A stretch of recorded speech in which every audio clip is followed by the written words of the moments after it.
देख लिया विभीषण जी के घर से कुछ नहीं आया। हनुमान जी ने सोचा इन्हें प्रसाद भी नहीं देना है, जिनने चंदा ही नहीं दिया इन्हें काहे का प्रसाद। और जब आग लगी तब देखो कितनी अद्भुत बात है, आग तो खुद बता देती कि हम लग गए। आग हनुमान जी को देखनी पड़ी कि सचमुच लग गई। पावक जरत दीख हनुमंता, अग्नि उन्हें नहीं जला रही है, उन्होंने देखा कि आग लग गई। अच्छा कितना बढ़िया काम किया। हनुमान जी कहते हैं कि जब बड़ी पूंछ देखकर बड़ों बड़ों को आग लगे और पूंछ में आग लगावें तब अपने को छोटा ही बन जाना चाहिए। भयउ परम लघु रूप तुरंता, हनुमान जी तुरंत छोटे हो गए और छोटे हुए तो ब्रह्मा के बनाए हुए बंधन से निकल गए। उस जो ब्रह्मास्त्र में बंधे थे उससे निबुक चढ़े वो कभी कनक अटारी। और जो छोटा बनकर विधि विधान के बंधन से बाहर निकल जाता है, बाहर निकलते ही वह इतना बड़ा होता है भगवान की कृपा से कि आकाश को छूता है।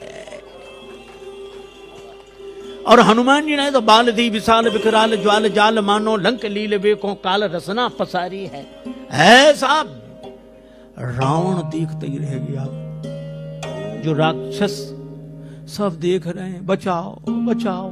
रावण कहता चिंता मत करो। राक्षस बोले अजीब हम मर रहे हैं, ये कहते चिंता मत करो।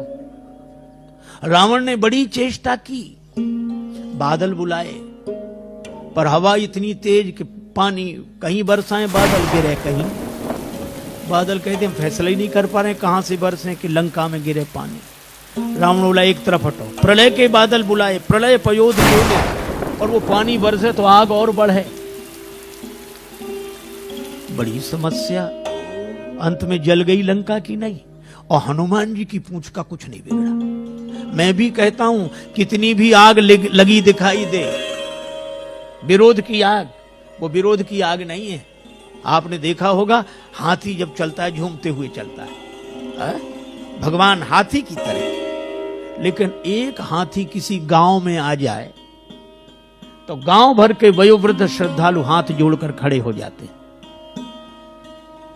अब क्या कहते हैं छोटे बच्चों, हाथ जोड़ो गणेश जी हैं।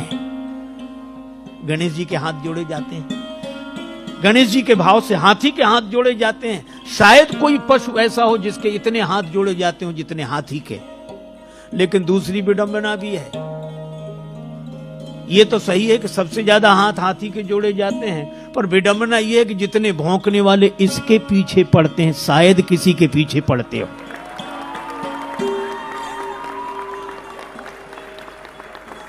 ये स्वाभाविक नियम है, जिसकी स्तुति होगी उसी की निंदा होगी। जिसके सामने लोग हाथ जोड़े खड़े होंगे भौंकने वाले उसी के पीछे पड़े होंगे, स्वाभाविक नियम। अच्छा लेकिन एक अद्भुत बात मैं कई बार सोचता हूं कि कुत्तों को हाथी से क्या तकलीफ, काहे को भौंकते हैं ये। अच्छा कुत्ते सचमुच हमारी भाषा समझते होते तो हम जरूर पूछते, और कुत्ते एक ही उत्तर देते अगर सच बोलते तो कुत्ते यही कहते कि हमें हाथी से कोई तकलीफ नहीं। फिर क्यों भौंकते हुए इसके पीछे पड़े हो? तो कुत्ते कहते हमें तो इसके आगे जो हाथ जोड़े खड़े हैं वे सहन नहीं हो रहे हैं, बस, और कोई कारण नहीं। हमें तो इसके आगे हाथ जोड़े जो खड़े हैं वे सहन नहीं हो रहे। अच्छा एक और विडंबना है, कुत्तों में इतनी हिम्मत नहीं कि आगे आके भौंके।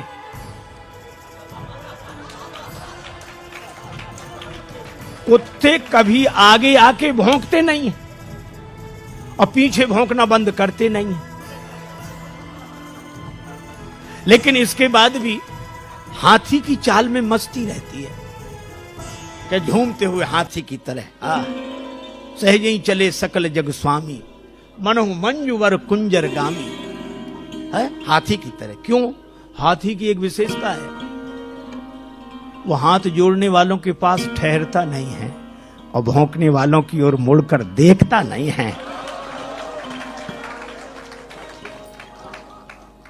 और मुझे तो हर युग से यही दृश्य दिखाई पड़ता रहा लोगों को। और आज भी हमें वही दृश्य दिखाई देता है।